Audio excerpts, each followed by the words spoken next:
नमस्कार दोस्तों, मैं दीपक कुमार आप सभी का आपके अपने YouTube channel excellent career academy में स्वागत करता हूं। दोस्तों आज इस वीडियो में हम लोग जेएसएससी एग्ज़ाम्स के लिए जनरल साइंस के क्वेश्चंस को डिस्कस करने वाले हैं और ये सभी क्वेश्चंस ऐसे क्वेश्चन हैं जो जेएसएससी के विभिन्न एग्ज़ाम्स में ये सभी प्रश्न जो है वो पूछे जा चुके हैं। तो ये सभी आपका प्रीवियस ईयर पेपर से लिया गया क्वेश्चन है दोस्तों। तो आप लोग को मालूम ही है कि प्रीवियस ईयर पेपर का जो क्वेश्चन होता है वो किसी भी एग्ज़ाम के लिए कितना ज़्यादा ज़रूरी हो जाता है। इसी से आपको एग्ज़ाम्स के लिए जो प्रिपरेशन कर रहे हैं आप उसको एक सही डायरेक्शन मिलेगा। तो दोस्तों हम लोग देखते हैं यहाँ पर कि ये हम लोग का आज सेट नंबर जो होगा वो सेट नंबर 14 होने वाला है। इसके पहले मैं 13 वीडियो जो है वो जनरल साइंस का जो सीरीज चल रहा है उसका 13 वीडियो जो है मैं अपने चैनल पर अपलोड कर दिया हूँ। इसका प्लेलिस्ट भी बना दिया हूँ। तो अगर अभी तक आपने वो सारे क्वेश्चंस को नहीं देखा है तो आप लोग उसे ज़रूर देखिए, आपको एग्ज़ाम में निश्चित ही इससे फ़ायदा पहुँचने वाला है। दोस्तों आप किसी भी एग्ज़ाम का तैयारी कर रहे हो, चाहे आप सचिवालय हो, उत्पाद सिपाही हो, झारखंड पुलिस हो या झारखंड दरोगा हो, जिसमें साइंस का क्वेश्चन पूछा जाता है, तो ये वीडियो आप लोग के लिए एकदम बेहद खास होने वाला है। तो चलिए दोस्तों हम लोग क्वेश्चन पर चलते हैं और हम लोग देखते हैं हम लोग का जो क्वेश्चन है वो कैसा रहने वाला है। तो दोस्तों यहाँ पर देखिए हमारा क्वेश्चन नंबर 1 जो है ये क्या कहता है आप देखिए, कहता है सौर मंडल का सबसे निकटतम तारा कौन सा है। दोस्तों सौर मंडल का सबसे निकटतम तारा जो है वो आपका हो जाएगा Proxima Centauri.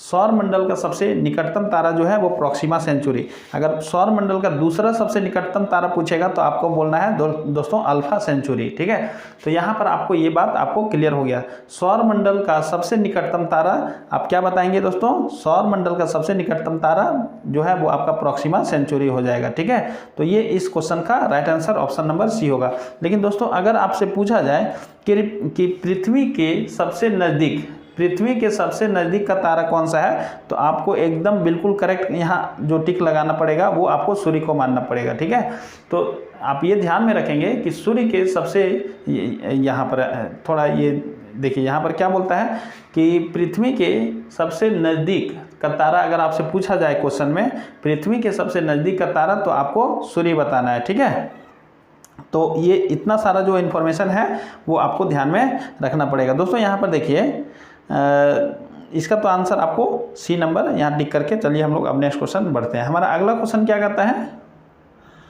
Question number 2, urea में कितना प्रतिशत नाइट्रोजन पाया जाता है। यूरिया में कितना प्रतिशत नाइट्रोजन पाया जाता है। दोस्तों यूरिया जो है इसका पहले हम लोग देखेंगे कि इसमें इसका फार्मूला हम लोग देख लेते हैं। यूरिया का फार्मूला क्या होता है दोस्तों, यूरिया का फार्मूला होता है NH2। ठीक है, यहाँ पर हम लोग देखेंगे यूरिया का फार्मूला अगर लिखेंगे तो NH2CONH2 ये आपका यूरिया का फार्मूला हो गया। ठीक है, अब देखिए दोस्तों यहाँ पर हम लोग देखेंगे कि यूरिया में कितना प्रतिशत नाइट्रोजन होता है तो इसका राइट आंसर होगा ऑप्शन नंबर डी 46.6%। यूरिया में नाइट्रोजन का प्रतिशत। दोस्तों यहाँ पर आपको ये एक बात ध्यान रखना है कि ये पहला ऑर्गेनिक कंपाउंड है, यूरिया पहला ऑर्गेनिक कंपाउंड है जिसे लैब में तैयार किया गया। तो ये बात तो आपको एकदम बहुत ही अच्छे ढंग से क्लियर रखना पड़ेगी। चलिए हम लोग नेक्स्ट क्वेश्चन में चलते हैं दोस्तों। हमारा अगला क्वेश्चन देखिए क्या कहता है, क्वेश्चन नंबर 3 क्या कहता है, आवृत्ति की SI यूनिट क्या है। आवृत्ति की SI यूनिट क्या है। तो दोस्तों हम लोग जानते हैं आवृत्ति का SI यूनिट हर्ट्ज होता है। अगर आपने हमारा ये जो पिछला वीडियो जो भी है साइंस का पढ़ा हुआ है उसे आप देखेंगे तो आपको बहुत सारा नॉलेज जो है वो वहाँ से मिल जाएगा। ठीक है, तो आप वे सभी वीडियो को जरूर देखिए क्योंकि वहाँ पर जो है वो चाहे तो क्वेश्चंस के रूप में या तो क्वेश्चंस का डिस्कशन के रूप में मैं सभी पॉइंट्स को वहाँ पर डील करता हूँ, तो आप लोग जरूर देखें। चलिए तो यहाँ पर इसका राइट आंसर क्या होगा दोस्तों, option number B hertz. Hertz तो आपका आंसर हो गया। चलिए अब यहाँ पर देखते हैं ये जो है बेकेरल जिसको बोलते हैं, तो बेकेरल जो है वो रेडियो एक्टिविटी है ना, रेडियो एक्टिविटी का मात्रक है। पीए जो ये लिखा हुआ पास्कल है ना, ये क्या है पास्कल। पास्कल जो है वो दाब का मात्रक है। पास्कल किसका मात्रक है, दाब का। और ये जो एन लिखा हुआ है दोस्तों, ठीक है, ये न्यूटन है। क्या है, न्यूटन। और न्यूटन आप जानते हैं बल का मात्रक होता है। तो इतना सारा बात जो है वो आपको इस क्वेश्चन से ध्यान में रखना है। चलिए हम लोग का क्वेश्चन नंबर 4 देखिए क्या होने वाला है, निम्नलिखित में से कौन सा अम्ल अमाशय में बनता है। दोस्तों हम लोग के अमाशय में जो है वो कौन सा अम्ल बनता है ये आपसे क्वेश्चन पूछा जा रहा है। तो इसका राइट आंसर होगा हाइड्रोक्लोरिक एसिड। हाइड्रोक्लोरिक एसिड जो है वो हमारे अमाशय में बनता है। तो दोस्तों ये क्वेश्चन जो है आपको अच्छे ढंग से क्लियर करना है क्योंकि ये जो क्वेश्चन है वो आपके एग्जाम में बार बार पूछे जाते हैं। तो यहाँ पर देखिए हाइड्रोक्लोरिक एसिड कहाँ बनता है दोस्तों, आमाशय में बनता है।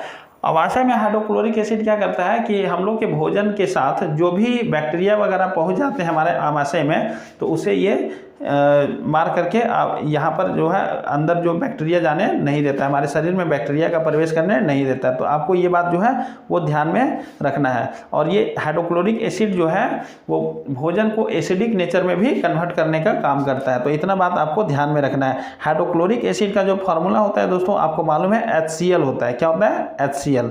और अगर आपको सल्फ्यूरिक एसिड पूछा जाए दोस्तों, सल्फ्यूरिक एसिड का अगर फॉर्मूला पूछा जाए तो आपको बताना H2SO4 सल्फ्यूरिक एसिड। तो ये ध्यान आपको रखना पड़ेगा। और अगर नाइट्रिक एसिड का पूछा जाए दोस्तों तो क्या आप बताएंगे? HNO3 nitric acid. तो चलिए इस क्वेश्चन से आपको इतना जानकारी जो है वो आपको ध्यान में रखना है। चलिए अब हम लोग नेक्स्ट क्वेश्चन में चलते हैं। हमारा अगला क्वेश्चन देखिए, कहता है निम्नलिखित में से कौन सा एक वर्णक है जो बाल, त्वचा और आँखों को रंग देता है? कौन सा, यहाँ पर जो ऑप्शन में दिया हुआ है, ये कौन सा ऐसा वर्णक है जो बाल, त्वचा और आँखों को रंग देता है? तो इसका राइट आंसर होगा दोस्तों मेलेनिन। इसका राइट आंसर क्या होगा? मेलेनिन। मेलेनिन है ना, इसका राइट आंसर है मेलेनिन। चलिए अब हम लोग नेक्स्ट क्वेश्चन में चलते हैं। हमारा क्वेश्चन नंबर 6 क्या कहता है? मानव हृदय में कितने कक्ष होते हैं? दोस्तों मानव हृदय में जो है वो कितने कक्ष होते हैं? तो इसका राइट आंसर होगा दोस्तों 4। मानव हृदय में जो है दोस्तों ये 4 कक्ष होते हैं। कितने कक्ष होते हैं? 4। ये ऊपर 2 और 2 नीचे, ठीक है। ऊपर के कक्ष को आलिंद बोलते हैं। ऊपर के कक्ष को क्या बोलते हैं दोस्तों? आलिंद, जिसको हम लोग एट्रियम बोलते हैं। इंग्लिश में क्या बोलते हैं? एट्रियम या आलिंद बोलते हैं। और नीचे वाले कक्ष को क्या बोलते हैं? निलय बोलते हैं। नीचे वाले कक्ष को क्या बोलते हैं? निलय बोलते हैं। तो इतना बात जो है वो आपको ध्यान में रखना है। चलिए अब हम लोग नेक्स्ट क्वेश्चन की ओर चलते हैं। चलिए हमारा अगला क्वेश्चन है क्वेश्चन नंबर 17। कहता है किस रोग के लिए व्यापक परीक्षण किया जाता है? किस रोग के लिए व्यापक परीक्षण किया जाता है? दोस्तों व्यापक परीक्षण को वाइडल टेस्ट के नाम से भी जानते हैं। व्यापक परीक्षण को वाइडल टेस्ट के नाम से भी जानते हैं। और ये कौन सा रोग में परीक्षण किया जाता है? किस रोग को पता करने के लिए? तो हैजा रोग के लिए। हैजा रोग को पता करने के लिए वाइडल टेस्ट किया जाता है। तो इतना बात इसमें आपको ध्यान रखना है दोस्तों। और इसमें और भी कुछ ध्यान रखना है, जैसे हैजा जो बीमारी है वो किस अंग को प्रभावित करता है? तो ये आंत को प्रभावित करता है। किसको? आंत को प्रभावित करता है। हैजा जो है वो आंत को प्रभावित करता है। ये बात आपको ध्यान में रखना है। हैजा जो है एक बैक्टीरिया से फैलने वाला बीमारी है। किसी से? बैक्टीरिया से फैलने वाला बीमारी है। चलिए अब हम लोग नेक्स्ट क्वेश्चन में चलते हैं। हमारा क्वेश्चन नंबर 8 क्या कहता है? आयोडीन की कमी से क्या बढ़ जाता है? दोस्तों अगर शरीर में आयोडीन की कमी हो जाती है तो इससे क्या बढ़ जाता है? तो इससे दोस्तों थायराइड ग्रंथि जो है वो फूल जाती है, थायराइड बढ़ जाता है। आयोडीन की कमी से क्या होता है? थायराइड बढ़ जाता है। तो इतना बात आपको ध्यान में रखना है। चलिए हम लोग का अगला क्वेश्चन क्या होगा देखिए। हमारा क्वेश्चन नंबर 9, हाइड्रोजन का परमाणु संख्या कितना होता है? हाइड्रोजन का परमाणु संख्या कितना है? तो दोस्तों हाइड्रोजन का परमाणु संख्या जो है ये 1 होता है। हाइड्रोजन का परमाणु संख्या कितना होता है दोस्तों? 1 होता है। दोस्तों यहाँ पर आप देखेंगे कि हाइड्रोजन का सिंबल जो H होता है तो इसमें परमाणु संख्या भी 1 होता है और इसका द्रव्यमान संख्या भी 1 होता है, ठीक है। परमाणु संख्या भी 1 और द्रव्यमान संख्या भी 1। दोस्तों यहाँ पर आपको बता दें कि हाइड्रोजन ही केवल एक ऐसा तत्व है जिसमें न्यूट्रॉन्स नहीं होते हैं, यानी इसमें एक प्रोटॉन और सिर्फ एक इलेक्ट्रॉन होता है, ठीक है। तो इसीलिए यहाँ पर हम लोग देखेंगे इसका परमाणु संख्या भी 1 होता है और इसका द्रव्यमान संख्या भी 1 ही होता है, ठीक है। तो यहाँ पर हम लोग इतना बात जो है ध्यान में रखेंगे। दोस्तों यहाँ पर कुछ और भी हम लोग देख सकते हैं कि हाइड्रोजन जो है वो सबसे हल्का तत्व में आता है। यानी सबसे हल्का तत्व अगर आपसे पूछे तो आपको हाइड्रोजन बताना है। सबसे हल्का तत्व जो है वो हाइड्रोजन बताना है। और एक बात और दोस्तों, भविष्य का ईंधन किसे कहा जाता है? तो वो हाइड्रोजन को ही कहा जाता है। तो इतना बात जो है वो आपको इस क्वेश्चन से समझना चाहिए। चलिए हम लोग नेक्स्ट क्वेश्चन में चलते हैं। हमारा अगला क्वेश्चन, क्वेश्चन नंबर 10 कहता है किस ग्रह को ग्रीन प्लेनेट कहा जाता है? किस ग्रह को ग्रीन प्लेनेट कहा जाता है? तो दोस्तों इसका राइट आंसर होगा अरुण ग्रह। अरुण ग्रह को ग्रीन प्लेनेट कहा जाता है। ये बात आपको ध्यान में रखना है। अरुण ग्रह को ग्रीन प्लेनेट कहा जाता है। दोस्तों मंगल ग्रह जो है इसको हम लोग बोलते हैं लाल ग्रह। मंगल ग्रह को हम लोग क्या बोलते हैं? लाल ग्रह बोलते हैं। शुक्र दोस्तों हम लोग देखेंगे, शुक्र ग्रह जो है ये सबसे चमकीला ग्रह में इसको गिना जाता है। सूर्य जो है वो सबसे चमकीला ग्रह के रूप में इसे जाना जाता है।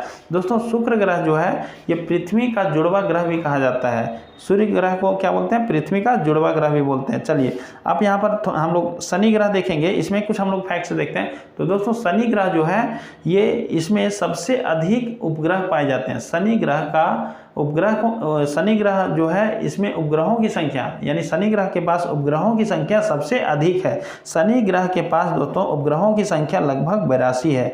कितना? 82 है, जो कि सबसे ज़्यादा है। और शनि ग्रह ही एकमात्र ऐसा ग्रह है दोस्तों जिसके चारों ओर वलय पाया जाता है। ठीक है, तो इतना बात जो है वो आपको ध्यान में समझना पड़े, मतलब इसको आप अच्छे ढंग से एकदम दिमाग में बैठाइए। ठीक है, तो दोस्तों यहाँ पर हम लोग देखें कि जो भी क्वेश्चन है वो सभी इंपॉर्टेंट क्वेश्चन है जो आपके एग्जाम के लिए काफ़ी ज़्यादा जरूरी हो जाएंगे। तो दोस्तों अगर वीडियो आपको अच्छा लगा हो तो आप इस वीडियो को लाइक कीजिए, और अगर अभी तक हमारे चैनल को सब्सक्राइब नहीं किए हैं तो हमारे चैनल को ज़रूर सब्सक्राइब कीजिए, क्योंकि यहाँ पर आपको कॉम्पिटिटिव एग्जाम से रिलेटेड बहुत ही इंपॉर्टेंट वीडियो और बहुत ही बेहतरीन क्वालिटी का कंटेंट जो है वो आपको हमेशा मिलते रहेगा।